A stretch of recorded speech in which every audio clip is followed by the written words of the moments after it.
Bird, and Laimbeer goes. Jordan. Clobbered. And that's what we're talking about when the Pistons want to make Jordan pay. In the annals of basketball history, few players have left as controversial a legacy as Bill Laimbeer.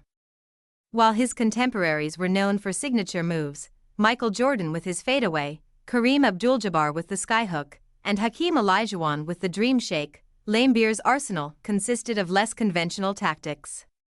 His signature maneuvers included elbowing opponents, hip-checking them, setting traps in their landing zones, and flopping dramatically after even the lightest touch. It's no wonder he earned titles such as the Prince of Darkness, the Axe Murderer, and even Darth Vader of the NBA. Throughout the late 1980s and early 1990s, Laimbeer epitomized the grit of the Bad Boy Detroit Pistons, a team that transformed from underdogs to champions. Opinions on Laimbeer varied widely. He was simultaneously reviled and respected, hated by players on opposing teams but cherished by his own. One thing was certain: Bill Laimbeer was the epitome of a player who blurred the lines between aggression and intimidation, strategy and sheer physicality. Early beginnings in life in basketball. Born in 1957 in Chicago, Illinois, Laimbeer came from a privileged background. His father was the president of a prominent glass manufacturing company. However, this privileged upbringing came with its own challenges. While he was confident in his abilities, Laimbeer was also somewhat spoiled and accustomed to things coming easily to him. This was evident in his early academic struggles. After failing out during his freshman year at the University of Notre Dame, he enrolled in a technical college to regain his eligibility to play basketball.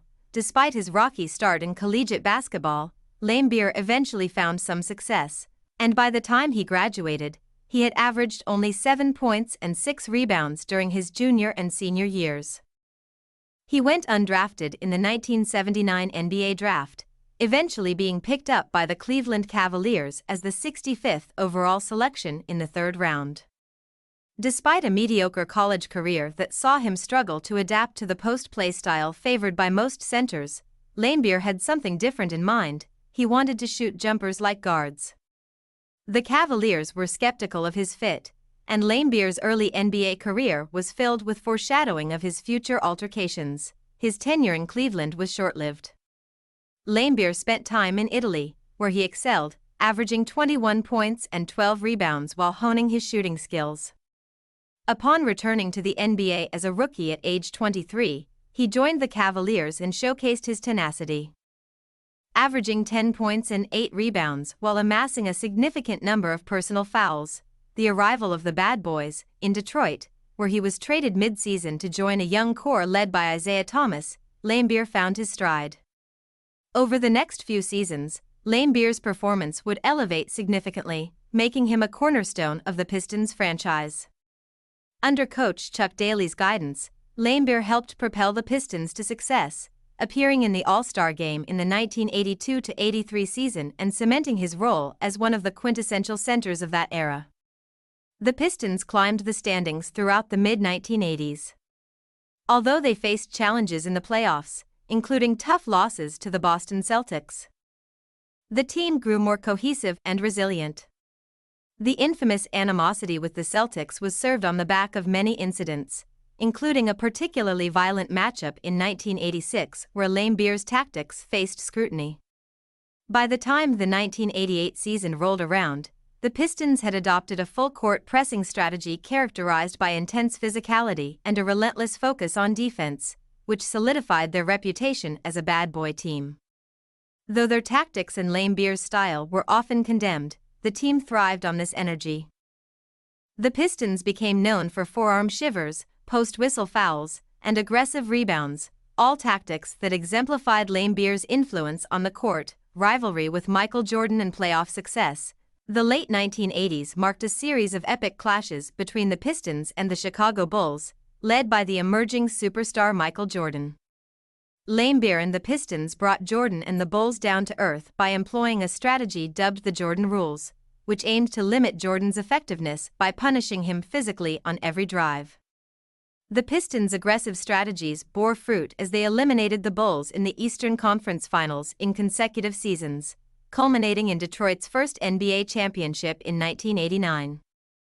In the finals against the Los Angeles Lakers, Laimbeer played a pivotal role, using his unique ability to stretch the floor with his jump shot combined with his physical defensive style.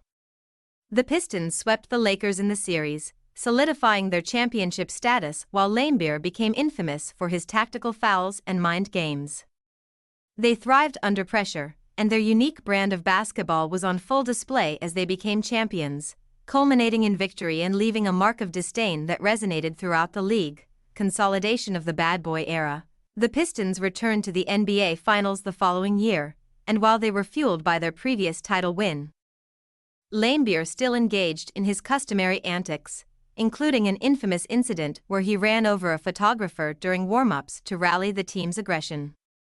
The hard-nosed style of basketball made Laimbeer the quintessential antagonist, celebrated in Detroit but widely condemned elsewhere. After winning their second consecutive championship in 1990, tensions began to build between Laimbeer and the oncoming wave from Chicago. The Bulls quickly found their rhythm and went on an upward trajectory, sweeping the Pistons in the 1991 Eastern Conference Finals.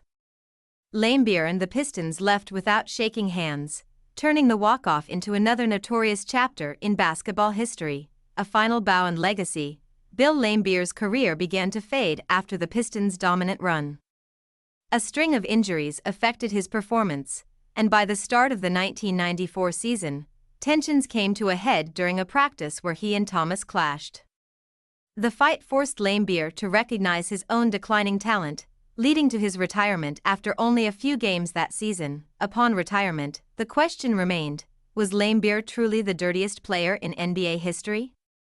While one could argue that he crossed lines, many teammates and opponents agreed that he was an elite competitor who played with unparalleled determination. Laimbeer believed that he may not have had the raw talent of players like Kareem or Moses Malone, but he maximized his potential by leveraging his strengths. Laimbeer holds a respectable position in NBA history as a four-time All-Star, a member of the 10-0-0-0 point/10-0-0-0 rebound club, and a defender known for his basketball intelligence. His unique style and the success of the Bad Boys have left an indelible mark on the NBA and its fan base, showcasing how sportsmanship and aggression can exist simultaneously on the basketball court. Closing thoughts. Although Bill Laimbeer may always be remembered for his dirty play and antagonistic persona, his contributions to the game of basketball cannot be overlooked. He was a pioneer for big men who could shoot and handle the ball, adapting the center position for a modern era. Laimbeer's tenacity, combined with his offensive skills, changed the way the game was played, and during his prime, he was as important to the Pistons' success as any of his teammates. Ultimately, Bill Laimbeer thrives in the gray area between hero and villain, a perfect embodiment of an era marked by intensity, rivalry, and unforgettable basketball. Far from a mere footnote in NBA history, Laimbeer orchestrated memorable moments while engaging fans, drawing them in with a blend of showmanship and tenacity. Whether loved or hated, Laimbeer's legacy will forever linger in the storied history of the NBA.